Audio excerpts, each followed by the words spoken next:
ॐ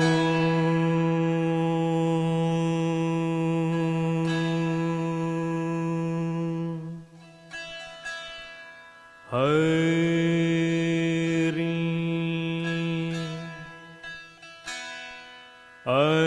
अनंत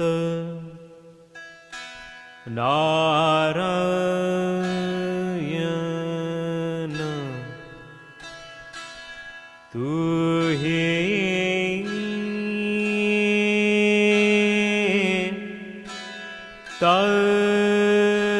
तरन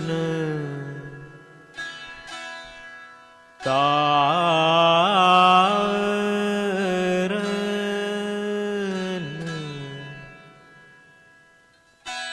त्वं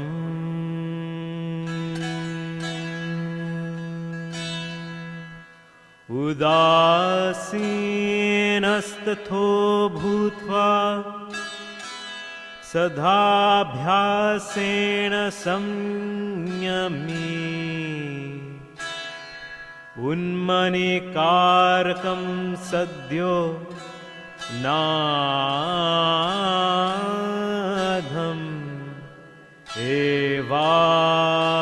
एवावधारये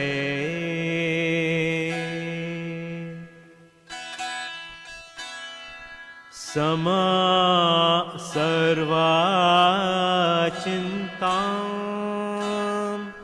समुत्सृज्य सर्वचेष्टा विवर्जता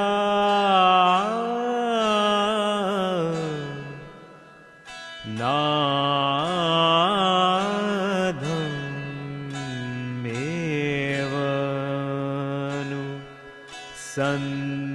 सन्दध्यान् नादे चित्तम्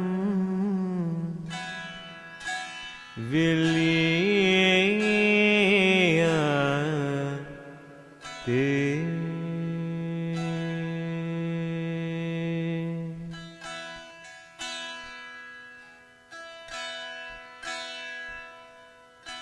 Now, the seekers fix our attention on sound, on that sound that destroys the mind, that not destroys, that unmakes the mind, unmani. Shed all worries, free from all desires, focusing on sound alone. The consciousness melts, viliyate, into sound.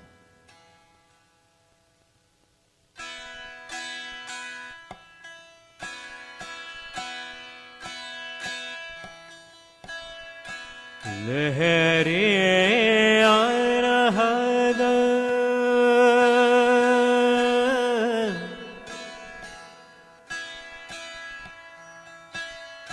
लहरी अरहद उठे घट भीतर पहली रहा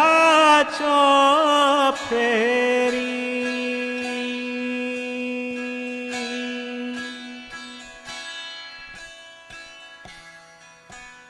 दीवाने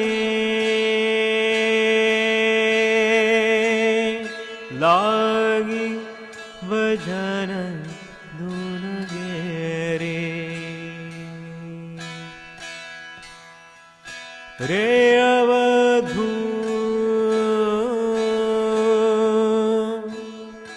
लागे शब्द धुन गेरे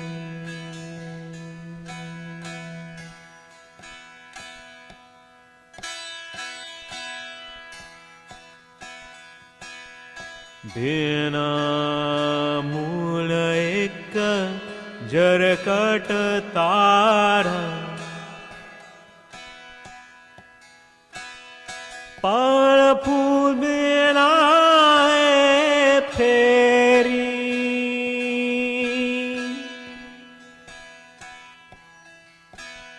साका पत्र कछु नाही वाको शाखा पत्र कछु नाही वाको फैली रही छो पेरी दीवाने लागे भजन गुण घेरी।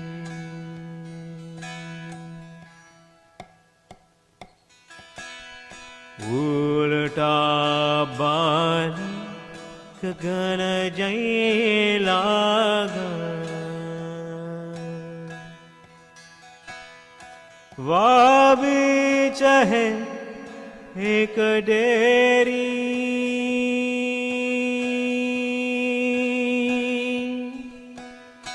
उड़ी हो डेरी में मेरे साईं विराजे। उड़ी हो डेरी में मेरे साहिब विराजे। वहाँ पर रंगी लो मेरी दीवाने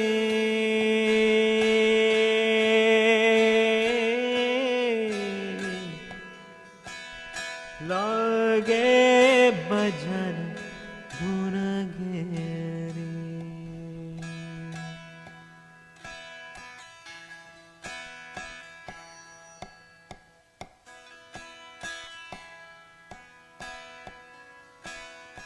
उने हो तेरी में ऐसा बाजा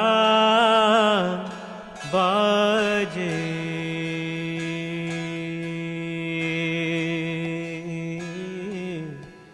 बाजे।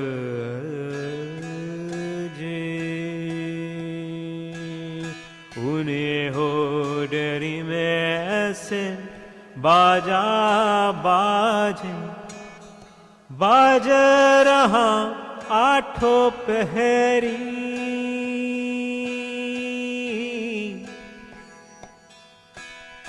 मरदंग ताल पखावज बाजे।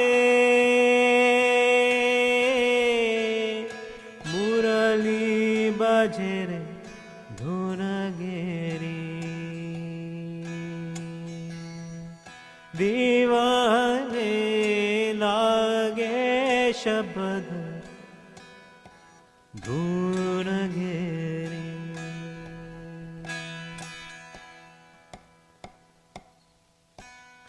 नो सो नदिया नो सो नदिया निन्याणु सणाणा। बह रही आठ पहरी।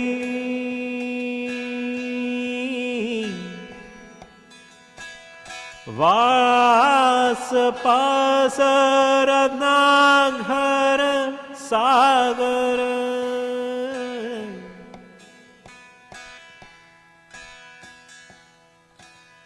वा बीच अमृत देरी। दीवाने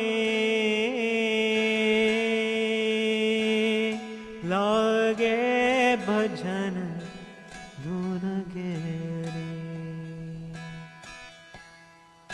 रे अवधू लागे शब्द धुन घेरी।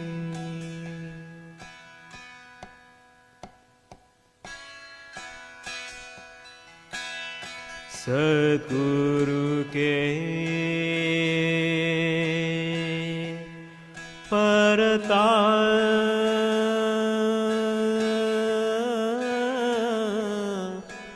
परताप सुमिर लो।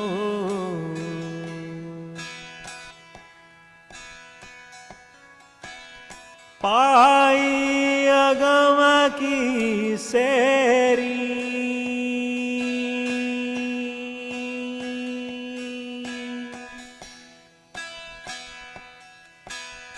कहे हो कबीर सुनो भाई साधो।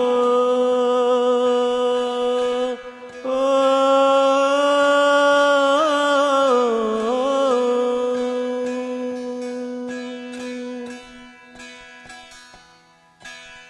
निर्गुण माला फेरी रे अवधू लागी भजन धुन घेरी दीवाने लागे शबद धुन घेरी रे अवधू लागे भजन धुन घेरी.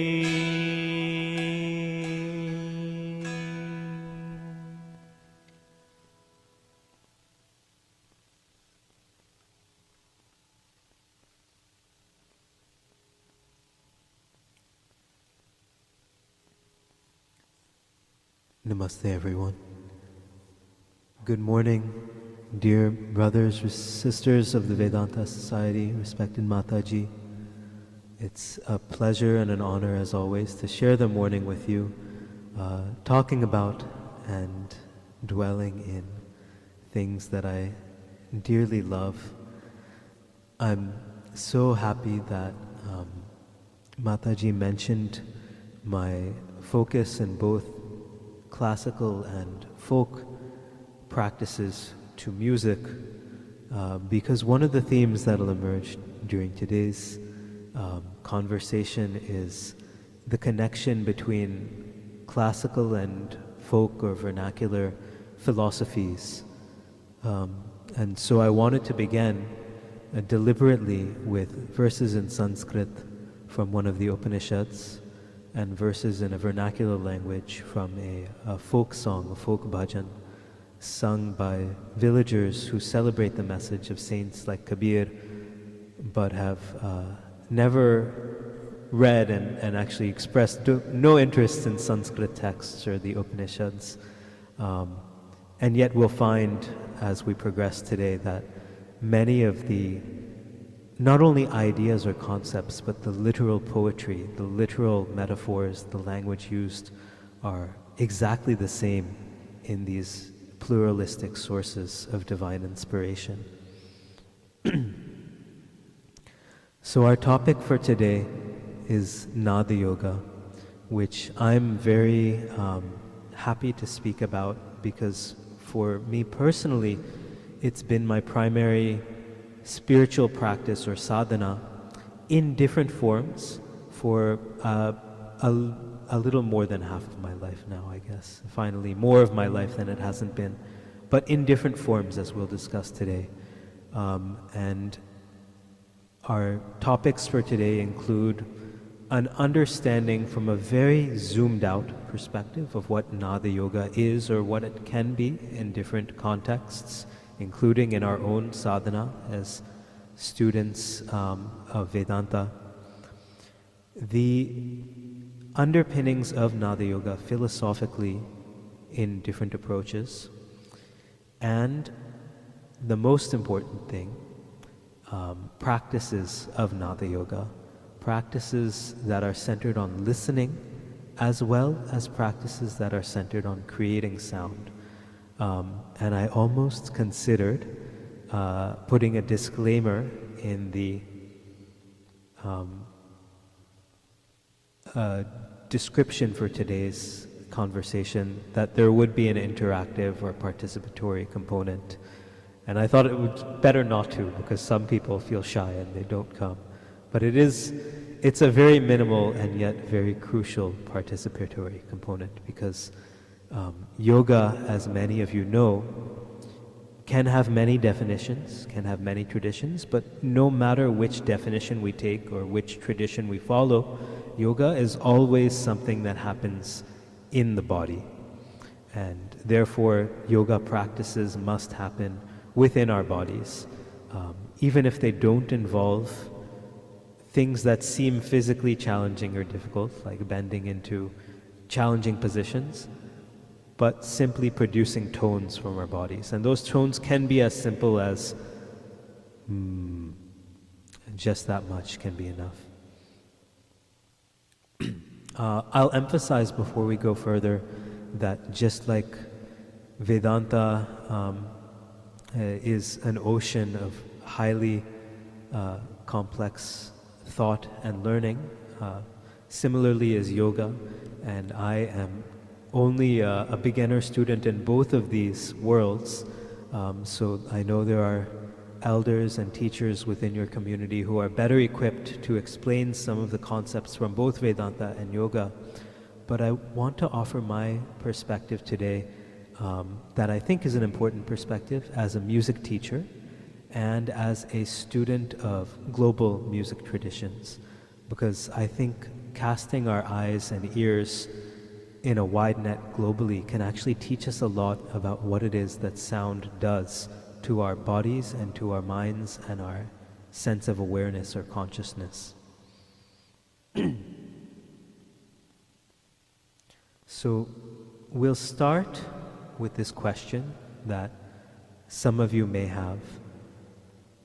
Some of you may already feel like you know the answer to this, and then unfortunately by the end of today's talk you may feel like you no longer know the answer to this, or you're not as confident in your answer. But broadly speaking, yoga can refer to any spiritual disciplines or practices with the key component that these disciplines must be rooted in experiencing something. And this is where yoga contrasts itself, where yogic teachers like Gorakshanath contrast their approach from that of other spiritual teachers, that the result of yoga sadhana must be inner experience and concrete experience, something that you can say, yes, this happened to me, this happened within me. When these practices are based on sound, then we call them Nad yoga. Nad is the Sanskrit word for sound, and I'll emphasize at this point that there are different traditions of Nada yoga that define sound in different ways. Most of these traditions that I've discovered in my research they're of varying ages and varying, some going back to 3,000 plus years, some more recent, 1,000, in India, of course, we consider 1,000 years old a new up-and-coming tradition spiritually, but some, approximately of that age.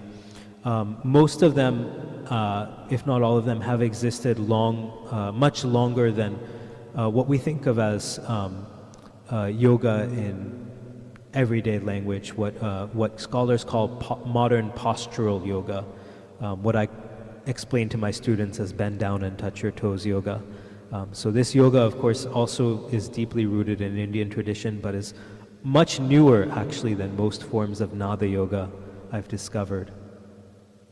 The other thing that I want to emphasize with Nada yoga is that it can describe frameworks of understanding deep spiritual truths like the nature of Atma, the connection of the body to the Atma, or the falsity even of the body, or the nature of consciousness. Ways of exploring this through sound are all called Nada yoga. And again, the key thing here, in Vedanta, we use a variety of techniques and sadhanas, but most often we choose sadhanas that operate through inquiry, through intellectual inquiry.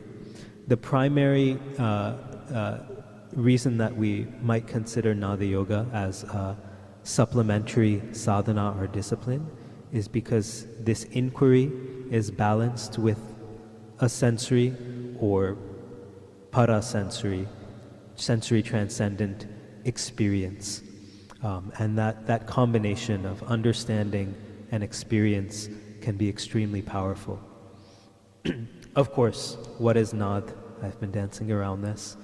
And this is a much more complex answer that I will do what scholars do and tell you, here's what other people say, and you can choose what meaning works best. The meaning some of you may have encountered in Vedanta particularly is nada, or sound, is divinity itself. This is most powerfully articulated and most succinctly articulated in a text that many of you will be familiar with, but not everyone. One of the primary Upanishadic or philosophical texts, the Mandukya Upanishad, describes what we call the pranava, or the sound Om, as everything. And by everything, it means everything. That means not just all that is created, but all that is unmanifest or uncreated. All of this is Om. We'll look at that verse in a minute. The term Nada Brahma comes up often in Vedantic and Advaitic discourse to describe Brahman, or divinity itself, as sound. And if I could have just a little more volume here, because I might start softly humming in a few minutes, and I want to make sure that that picks up as well. Are you all able to hear that in the back? Wonderful. Thank you. But nada can also refer to sounds that we use as either tools of focus, so as techniques, as tantra is the word for a tool used in meditation, or as objects of focus. Those of you who are familiar with Patanjali Yoga, the Patanjali system describes meditation using an object of focus, and at least in the Patanjali system, the exact object that is used is somewhat unimportant. What is important is the form of yoking. Yoking is, of course, an English word cognate with yoga, or joining, junction. I'm a word nerd, so these are all words that share the root yuj, the same Sanskrit root as yoga.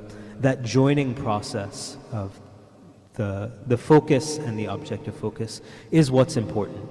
The object can be anything. It can be your own thumb. It can be sound. Music, drone, whatever you like.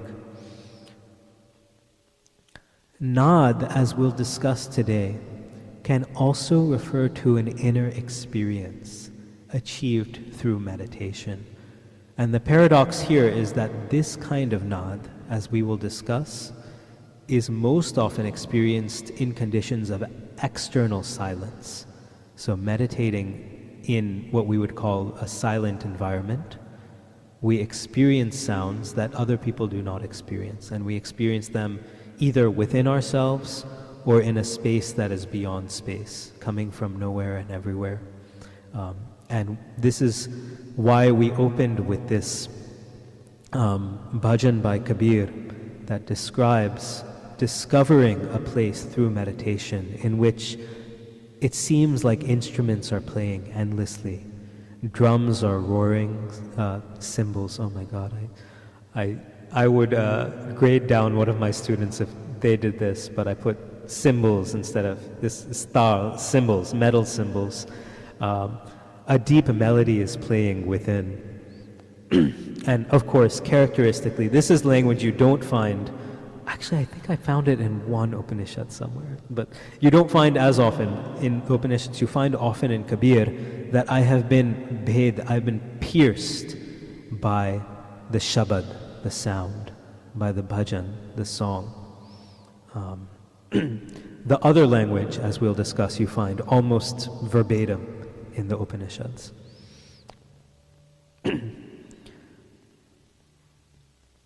And then finally, nad, especially in many of the vernacular yogic traditions I've encountered in my research, the Kabir tradition, the Nath and Nirgun Sant traditions, other traditions connected with Nirgun Sants, such as certain branches of Sikh meditation, the Radha Swami meditation. The nad here refers specifically to the breath, or to the sound of the breath, the prana, or as the Nath yogis call it, the swara.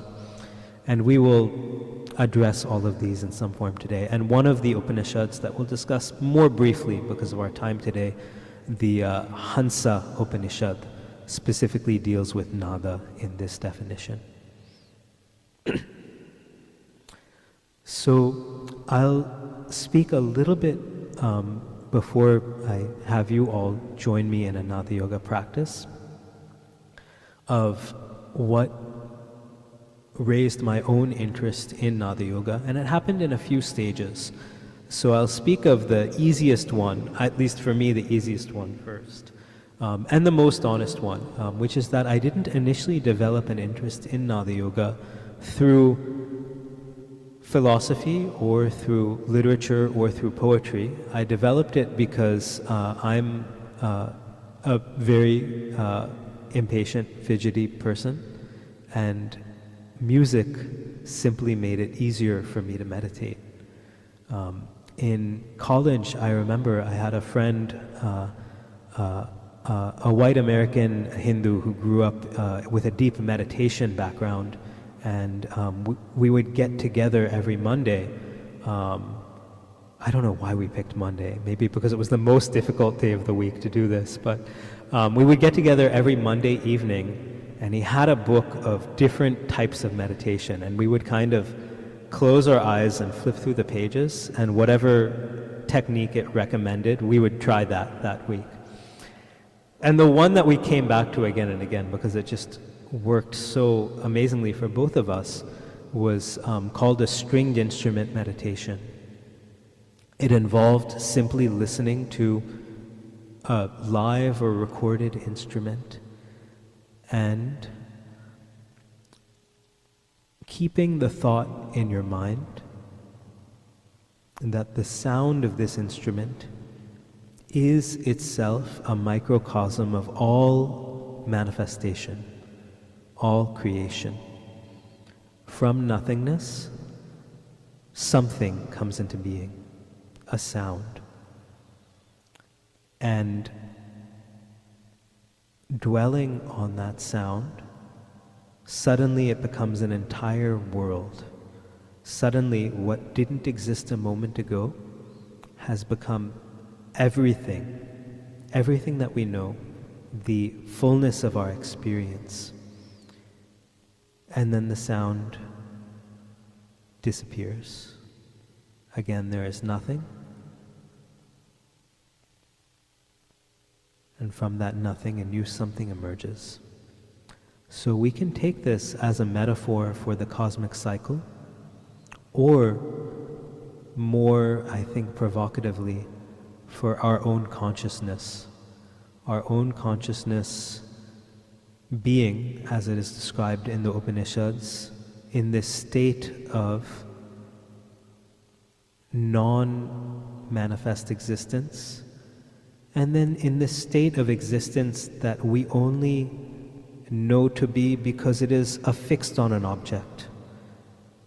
And then again, reflecting on when that object disappears, when the sound disappears, what happens to our consciousness? I'll give you all an opportunity to practice this form of meditation now, not with a stringed instrument, but with a wind instrument, with the flute. So what I'll do is I'll play the flute and ask you to choose which of these metaphors seems to speak to you in this moment of the sound of the flute as all existence coming into being, or as our consciousness coming into being, and then asking yourself each time that sound disappears, which it has to, because I have to breathe. Every time that sound disappears, if that sound is our awareness of creation, what happens to that awareness? Where does it go? And you'll have many opportunities to ask yourself that. I'll do this the way that we normally present music in our tradition, in the Hindustani tradition. The first part will just have melody, or just have what we call rag, and it's amazing. Rag or melody, it's vibrations in the air. That's all it is. An early German music theorist described music itself as the ineffable structure of air, which is one of the most beautiful definitions I've heard. But somehow our consciousness of this is connected to our consciousness in space. And when we dwell on melody alone, it seems to place us both in and beyond space. So I'd like you to allow yourselves, if you're comfortable as I play, to close your eyes and feel yourself carried beyond space. In the second part of the playing, the meditation, we'll introduce the element of time in a very subtle way. We'll just go from having things unmoored in time to slightly anchored in time. There will be a very light, very slow pulse. And as that happens, allow yourselves to be, again, anchored and beyond time. So I'll ask you now to let yourselves be in the space of silence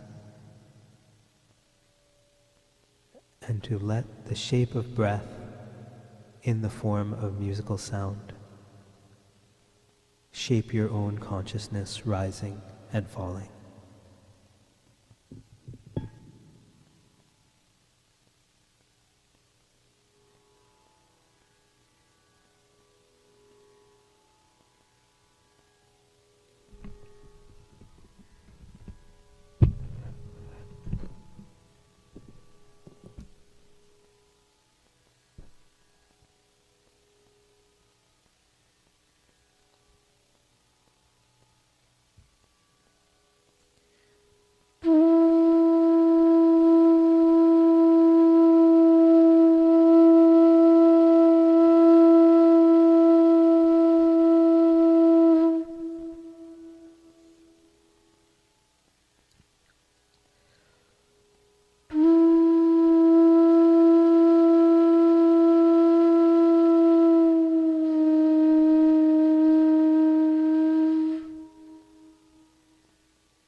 the manner in which I first experienced an idea of Nada Yoga as a listener who found it difficult to sit down and meditate in silence.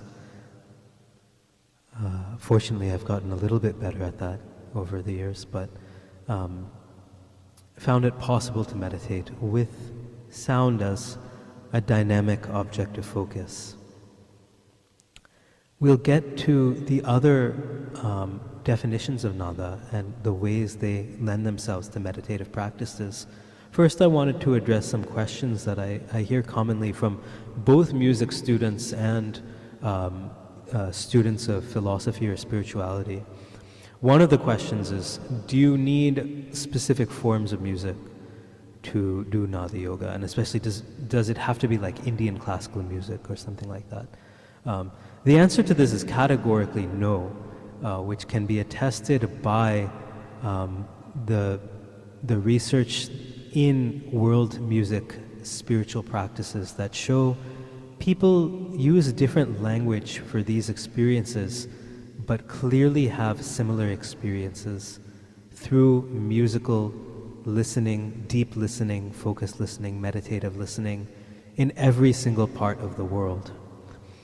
And just as the example of Sri Ramakrishna illustrates that different ideas or conceptions of or forms of God can be we can commit ourselves entirely to those forms and arrive at the same end experience. This clearly seems to be the case, as we would expect with music as well. I will say that certain forms of music lend themselves better, and this of course has to do with the limitations of our own minds. One of the fascinating things is that music like we just heard, that is quite slow and has minimal elements, is often associated with meditative listening, particularly in traditions of isolated or solo meditation.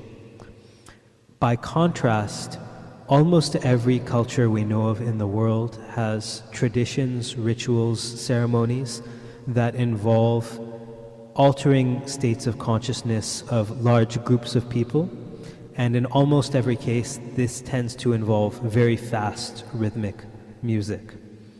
What's even more interesting is that every society has discovered that it's not about hitting a special magic button in the brain, that you can just play the right note and suddenly people will be there. It's about a process, and that when we look into world religions, the ways that rituals are shaped, if I can speak of the shape of the ritual, are in every society orchestrated, designed, engineered in a way to facilitate this process. So this often involves a dynamic of silence, sound, silence, that kind of escalates, that keeps emotions in check or subdued until moments when they're able to spill out much more powerfully and with a lot more concentration and focus. So we see, for example, in Sufi rituals, the entire ritual is structured so that over an hour or 2 hours, the emotion builds and the heart feels like it grows more and more just filled with these things. And at specific moments in the shared ritual, there's a collective community outpouring of that. So similarly, Buddhist meditative practices are designed with stages to allow our consciousness to shift. But it doesn't have to be a specific type of music. Another question I hear very often is it true that if I listen to this rag, or if I listen to music at this frequency, whether it's like 432 hertz or anything like that it'll have a magical healing effect on my body, on my mind, on my emotions?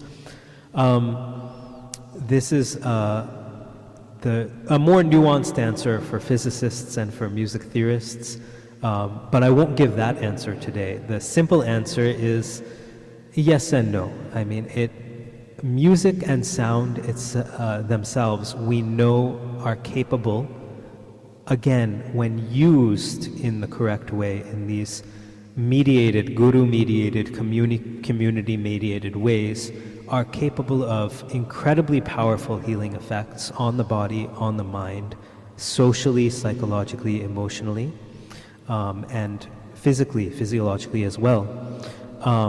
Is it a specific type of vibration or music that does this? However, all research and all findings point to no. In fact, that's the least important thing. The most important is the process. And of course, going back to Patanjali, we shouldn't be surprised by this, because this is exactly what he tells us, that it is the yoga, the yoking, the connection between the focuser and the object of focus that creates the effect that we're looking for. The actual object of focus is almost irrelevant. So I would liken this to a placebo in medicine. A few important things about placebos in medicine is that they do actually work, right?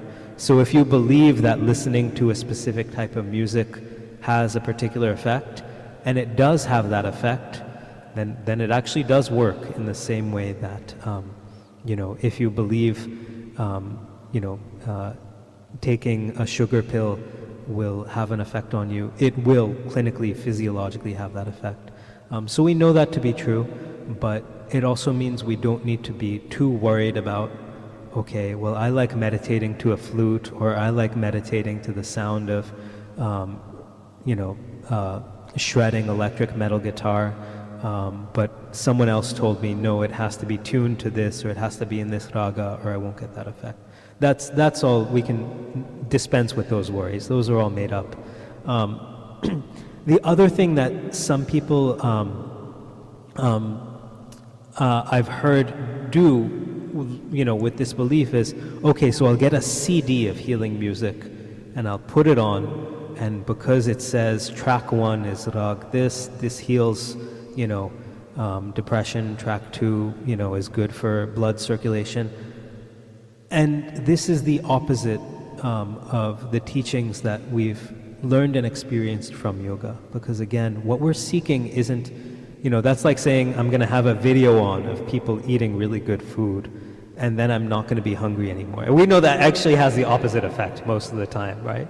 You need to eat the food to address your own hunger.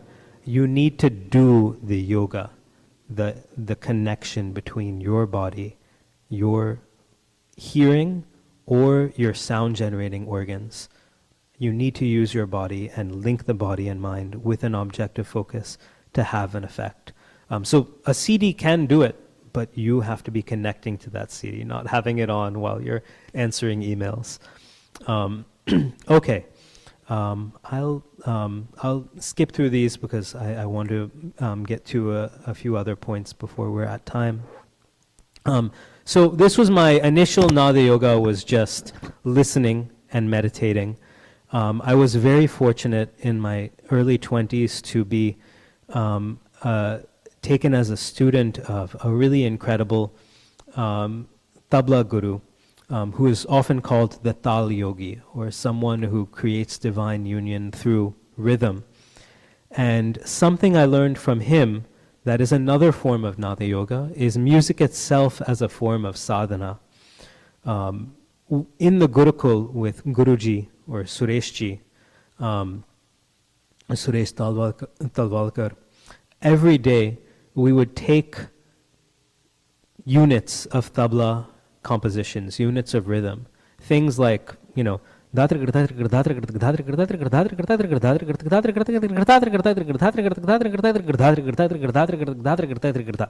right? So that's one cycle, one avartan.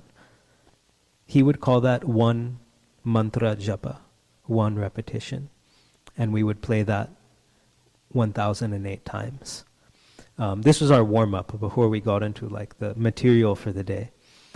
And this is something I learned from him my very first day when I was learning from him. In fact, my very first day learning from him, I didn't play something like that. I played, he asked me to play something very simple.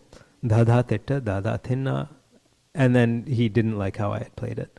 So he said, okay, just play titta two words, which on tabla are two fingers. Just play Titta. He said, okay, now I want you to play that again and again. I'm going to be in the other room teaching the students who actually know how to use their instruments properly. And I don't want you to stop. I'll be back to check on you in about 4 hours. So this was my initiation into music practice itself as sadhana. Just sitting and playing Titta for 4 hours without any breaks. And this, again, every day in the Gurukul, we would do some version of this, not for 4 hours, one thing, but at least, say, 20 to 30 minutes of one phrase. Inevitably, when you take a long composition, you play it 108 times, or you take a short composition, you play it 1,008 times, the same thing happens every time, and every time it feels surprising, which is you start doing it, and you're like, this is fun, I like this. When you've done it 20 times, you think, this is really boring. When you've done it 30 times, you think, this is insanely boring. I'm wasting my time. I don't know what I'm doing. And something around the 40 or 50 mark, suddenly, something clicks, and you realize, wait a second. There's something I never heard before that's different in how my teacher or my classmate plays this. And suddenly, that's all I can hear. I'm not getting that sound. And by 70 or 80, you're like, okay, I think maybe if I adjust my fingers in this way, or if I adjust my voice or my breath in this way, maybe I'll get it.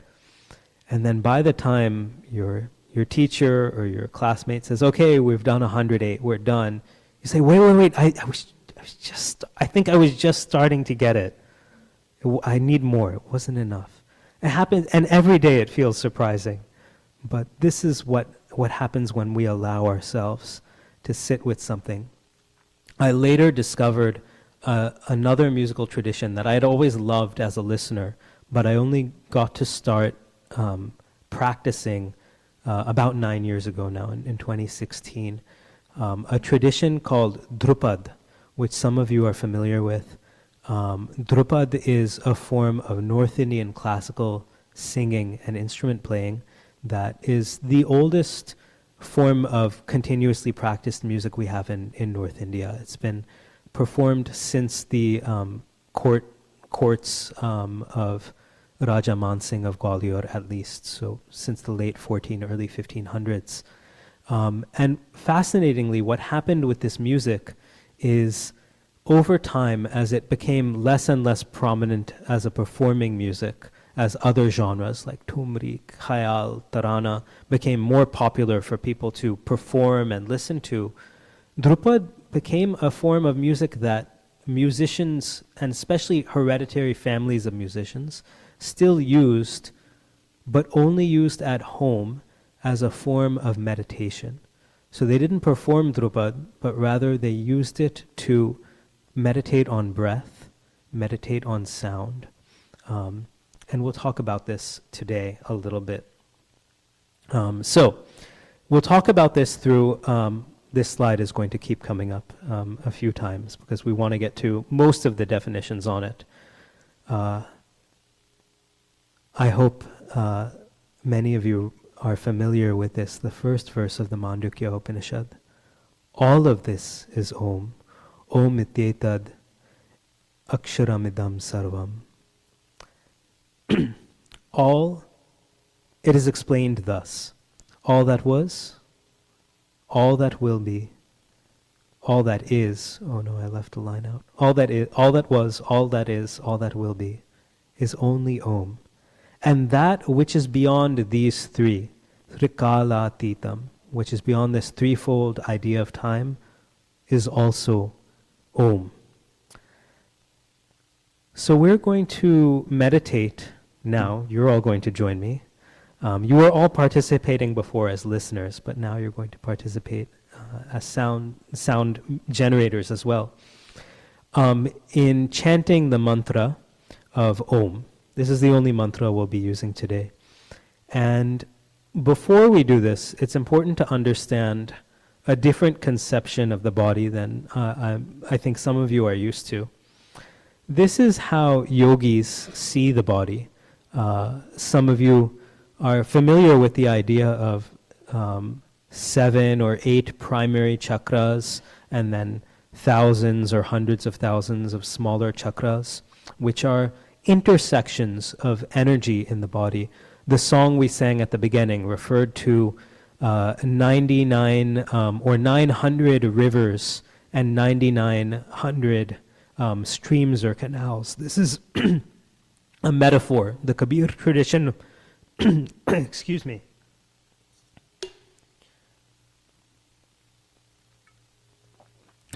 always uses nature as a metaphor for what happens within our bodies. And these currents of energy flow through our bodies and meet at chakras. This is all very interesting. I don't actually need you to know or worry about it today. I want you to think instead about how a musician understands this body, and specifically a musician from the Drupad tradition. This is how we see the body. So this body is a box that resonates. And I chose this not because I have any particular brand loyalty to Klipsch, but because it's a box, at least in the Dagar tradition in which I was trained, or in which I still train in Drupad, it's a box with 5 resonating speakers. Some of these happen to align with chakras, and if it helps you to think of them in that way, you can, but you don't have to worry about it. What's important is that they're parts of the body that resonate, that ring. The first and the lowest of these is at the very bottom of our lungs, and it more or less aligns with the solar chakra.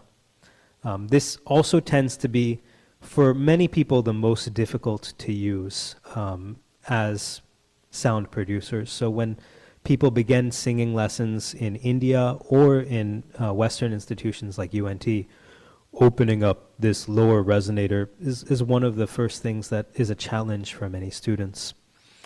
The second resonator, and the one that is always operating through some capacity, is in the center of the lungs, and we associate it, or it's closest to the heart chakra, or the center of the chest. And this one, our lungs are always vibrating. However, many of us over time have developed non-optimal forms of breathing, where we constrict the lungs and primarily produce sound from here, just from the throat up. And that, it doesn't completely close the vibrations here, but it limits the vibrations here in the chest. Then the middle of these 5 speakers is our throat, which I think we all use all the time when we produce sound. Our nasal passages, or sinuses, is the uppermost of the regular speakers. And the final one, which coincidentally in this image is represented by what would be called the tweeter, or I think Klipsch has another name for it, a trademark name. We don't have to worry about that. But is the upper sinuses, or the forehead. And this also is as a challenge to get to vibrate enough that you feel it, but is always vibrating. And we can try this. You can all do this simple introductory exercise. Just touch your forehead here, and now hum with me. And if you feel a little bit of vibration, that's good. If you don't feel that much, I want you to tell this that you are pushing the air up your breath passage into your forehead. And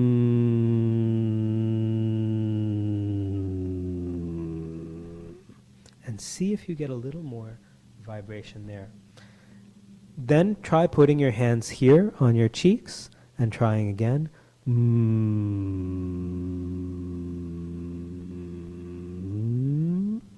And again, if you try placing this in different places, you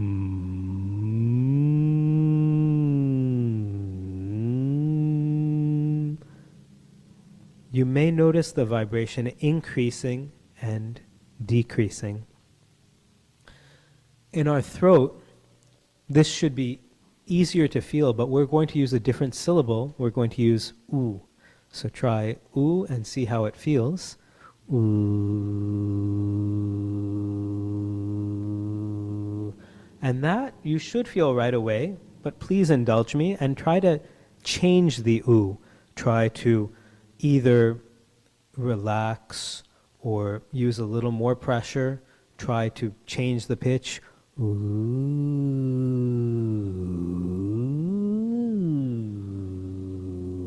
And just see what you feel in your body as this oo moves. And now we'll try the chest, and we're going to again change to the syllable because this will be requires a more open sound, and we'll be able to hear it or feel it more in the chest. So with me, and we can even do this on pitch.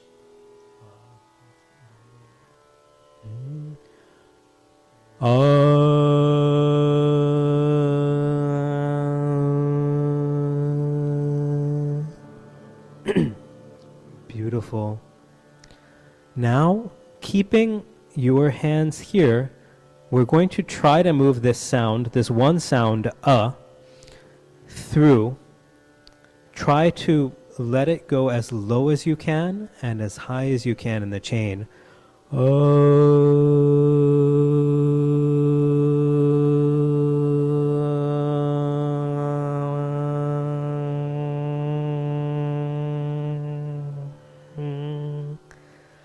It's actually very difficult to do with a single verb. It is actually very possible, and not only possible, but optimally engineered to do with the sound Om. Okay, so we know that if we break down the phoneme O, it breaks down into A and U. If it helps you to think of it that way, you can. Don't think of it too much that way, because it can result in strange things. In California, I used to hear a lot of students say Aum, and that's not it, right? It is Om. It's, if you really stretch it out, you can hear it's not a diphthong, it's a single phoneme, but it can break down into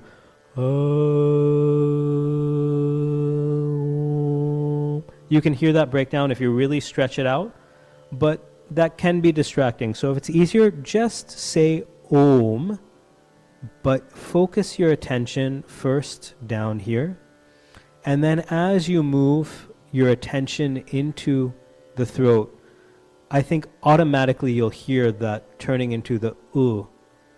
As you move your attention into the nose, you'll hear it turning into Ma, and as you try, if you can, to move it beyond the nose into these upper sinus cavities, you'll hear it turning into what's called the bindu, the resonance.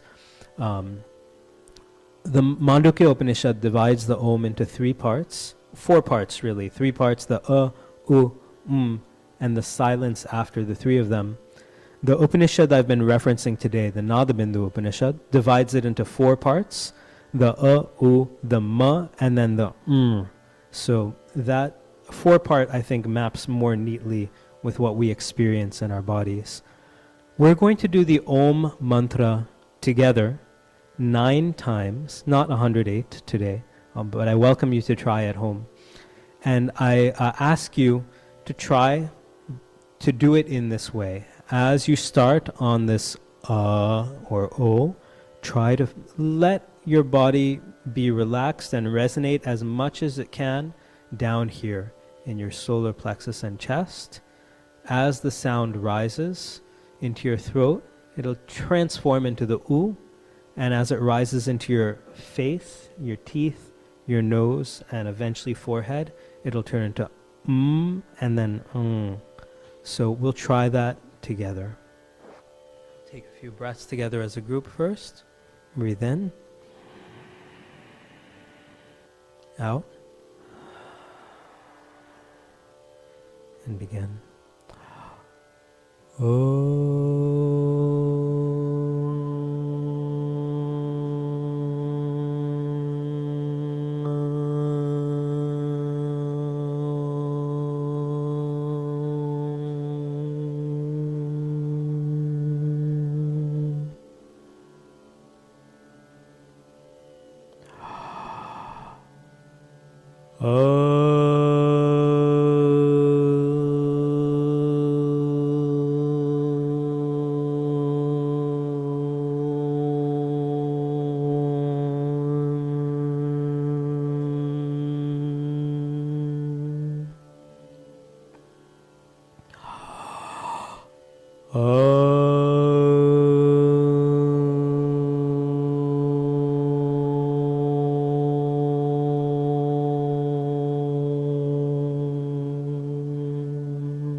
It happens that if your goal is to become a musician or a vocalist, this is a very helpful exercise. But if that has nothing to do with your goals, it's also an incredibly helpful exercise to connect to the inner sound. The Nada Bindu Upanishad is one of 20 or so so-called yoga Upanishads. These are usually slightly later than the principal Upanishads, which we mostly focus on in Vedanta, the Upanishads on which Shankaracharya has given commentary.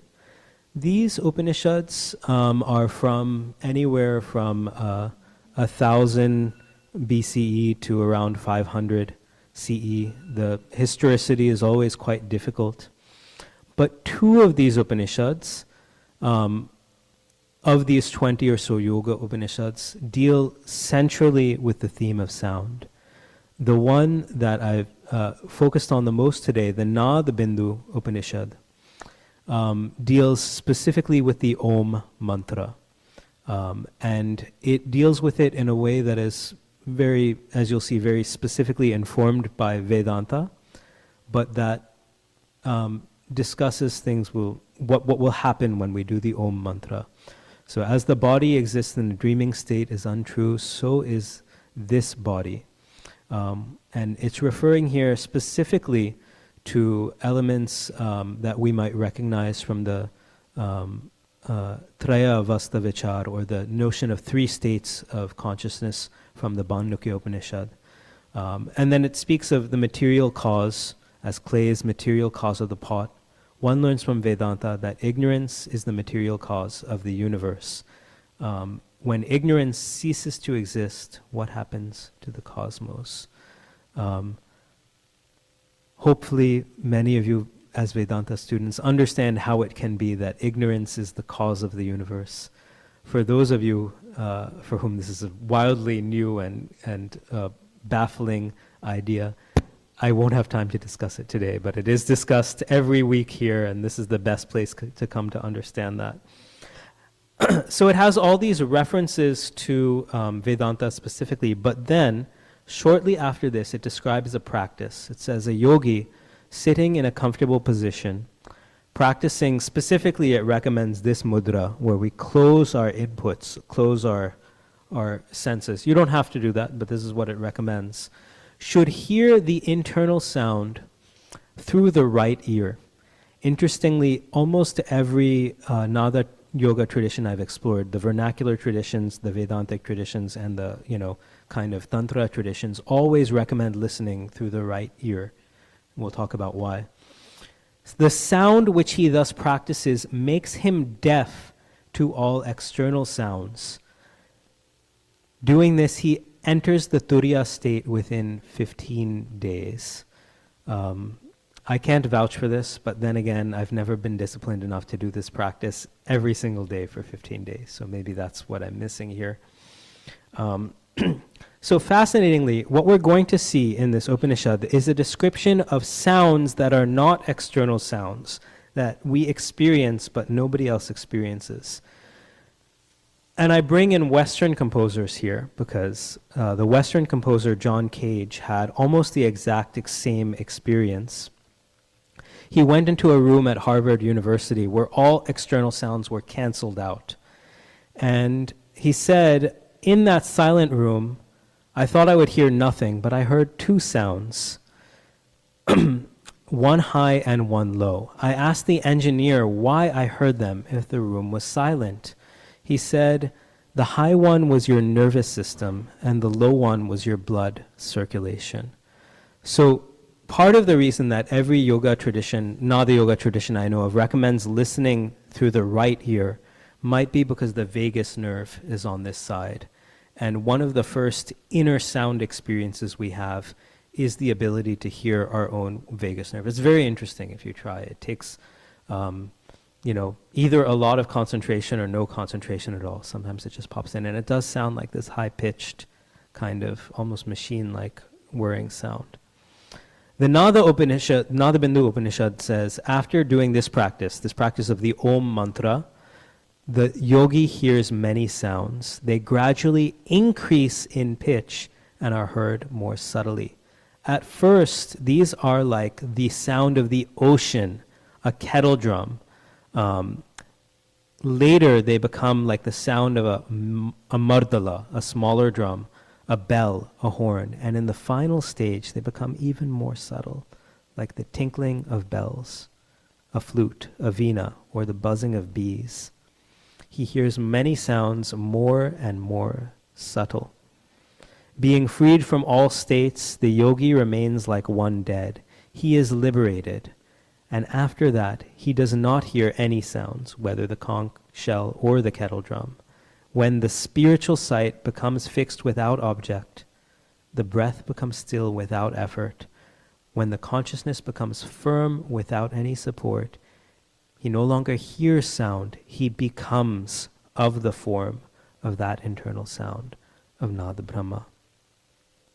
I'll share, I don't have time to sing today, but I'll share the verses of a Kabir poem that describes the yogic journey using very rough vernacular language that has its own beauty and sparkle and uses almost the exact same terms. It describes letting a reverberation arise from within the nabi, the navel, It says, take up the striker and hit the gong, the invisible gong in your navel, and let the breath, like the ringing of the gong, travel up this difficult path. It calls Nabi Pant, the path of the navel. This means the path of the breath. Then invert it.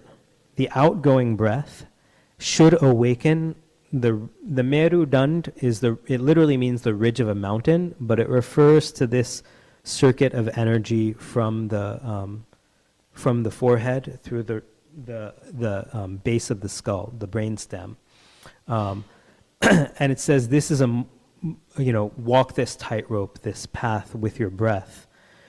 What will happen if you are able to do this? Without a striker, a gong rings and rings. Listen to that subtle sound. The same word is actually used in the Upanishad here and in this. And the same examples, like a bell, a conch, a bamboo flute, a veena, this boundless sound echoes within.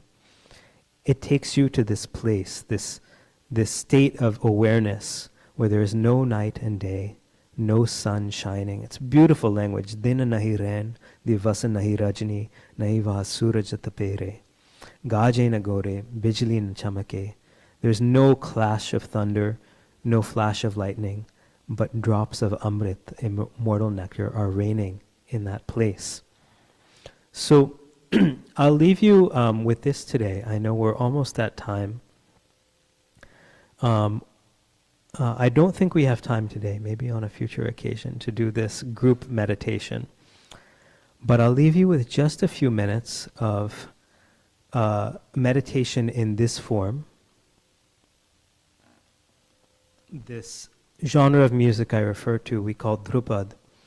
And now that you've all had the opportunity to be attentive to the way your body resonates and rings as you sing different syllables, I would like you to be attentive to this in your listening as well. And you can do the same kind of listening you did for the flute, or if you choose, you can, now that you have a little more bodily connection, try to feel in this space of your own body where this might resonate. We use special syllables when we sing in Dhrupad that aren't really words. They're these syllables a, na, na, ranana, teta rana, ri rana, num.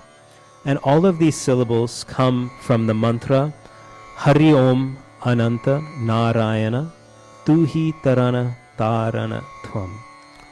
So I'll give you a very brief opportunity to practice a listening meditation with Dhrupad today, and we'll end for the day.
No.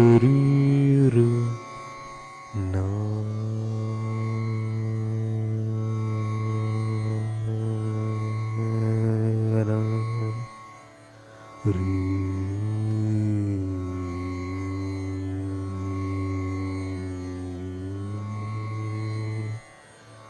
te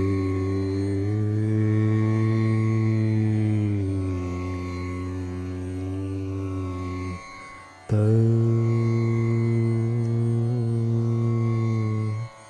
ra na na ri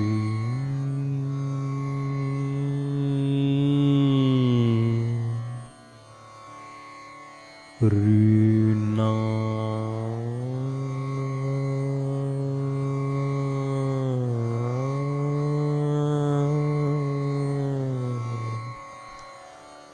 te ta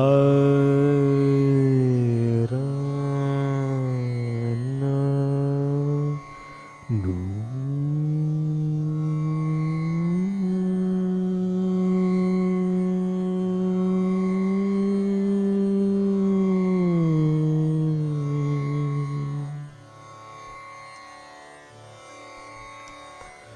rana rana ta na tum rana rana rana te ta rana rana ri narayana Hari Om Ananda tu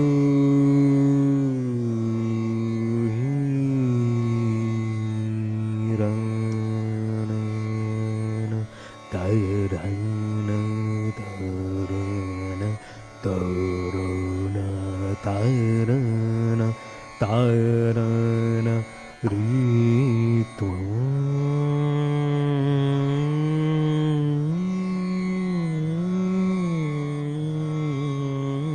rana rina rana rana rana rana rana ri na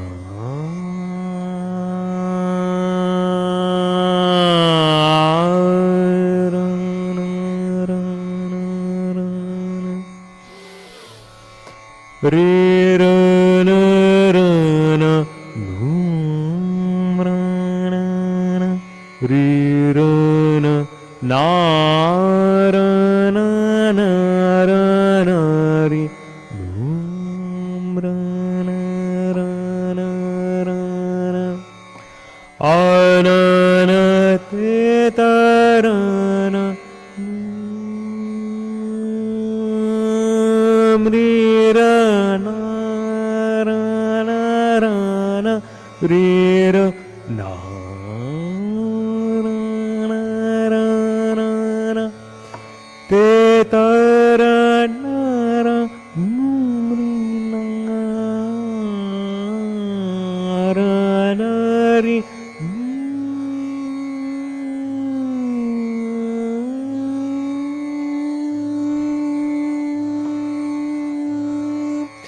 ri rana rana te tarana ri rana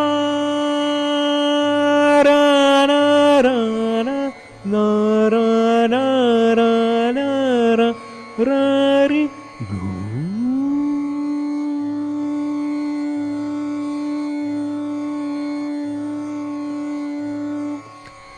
te tarana rana ri ra rana ri rana rana ri naraya rana ri na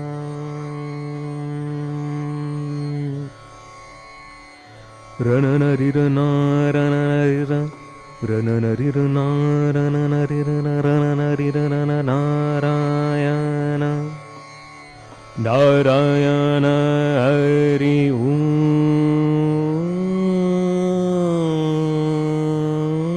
Om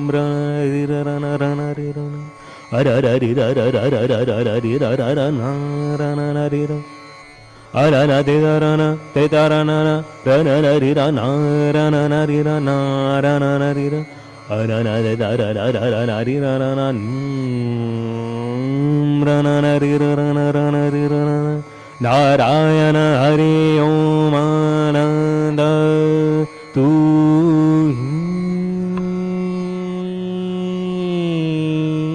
Tarana Rana Rana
Narayana Hari Om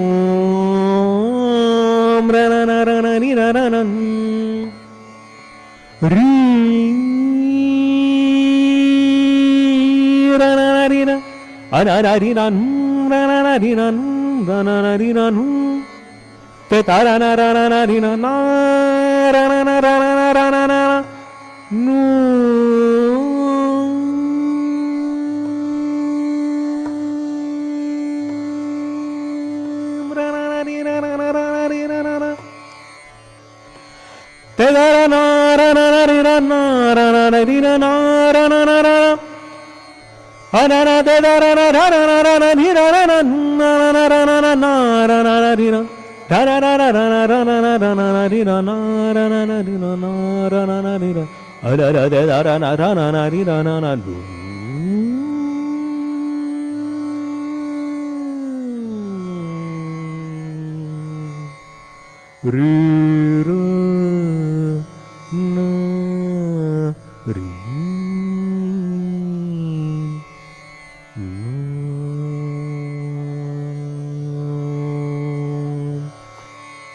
Ra